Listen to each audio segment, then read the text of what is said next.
Bien, effectivement, suite à votre travail, j'ai compris. Les êtres humains exploitent les ressources de leur environnement en fonction de leurs besoins. Oui, cette espèce a de nombreux besoins, des besoins de nourriture, des besoins de logement, des besoins de matériaux ou des besoins de transport, justement, pour gérer tous ces éléments et les avoir au bon moment, au bon endroit. Donc, en fonction de ces besoins, l'être humain va exploiter l'environnement, ce qui est autour de lui. Du coup, vous pouvez noter à la suite de votre cours ces éléments que j'ai compris. En rouge, grand 2, l'être humain exploite les ressources d'un écosystème suivant ses besoins. Point. Sautez une ligne en noir, définition à la ligne, ressources de points, matière ou énergie accessible dans l'environnement qui peut être transformée pour répondre à un besoin.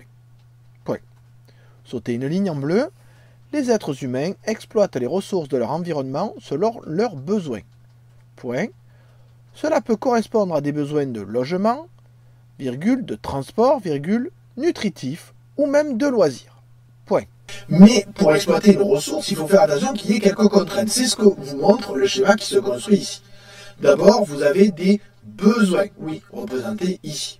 Ensuite, à part ces besoins, vous allez voir qu'il va y avoir des impacts dans l'environnement. Et oui, on ne peut pas faire n'importe quoi, puisque en fonction de ces impacts, l'environnement va être plus ou moins détruit.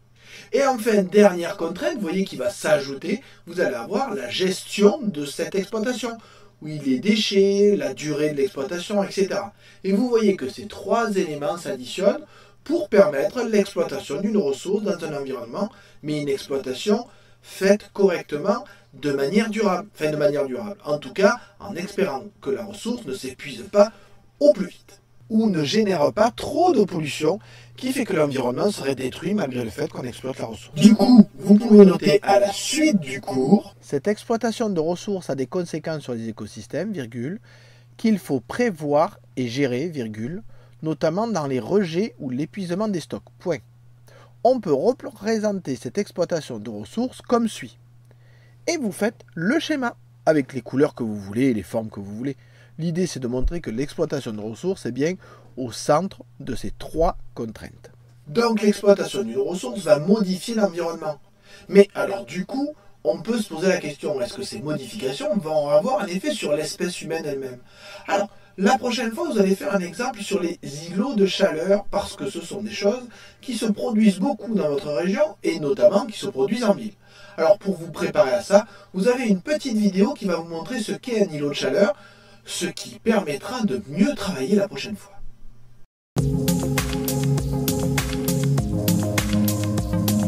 Alors l'îlot de chaleur urbain, c'est un phénomène climatique qui correspond à un écart de degré de température entre le milieu urbain dense et sa périphérie proche.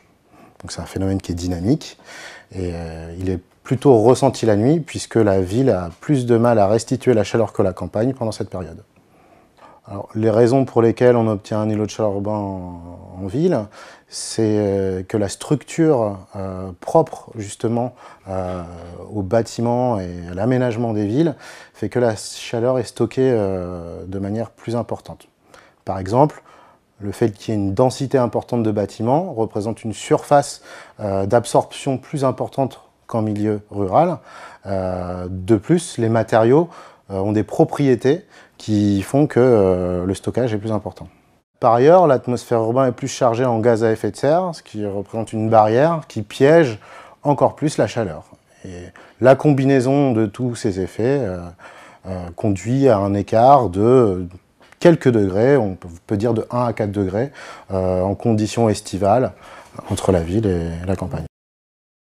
Donc vous le voyez, vous aurez encore pas mal de travail la prochaine fois pour comprendre comment on peut imaginer les interactions entre justement l'environnement modifié par l'homme selon ses besoins et justement l'être humain en tant que tel. Donc je vous dis bon travail, apprenez bien votre leçon et si vous avez des questions, n'hésitez pas à les poser.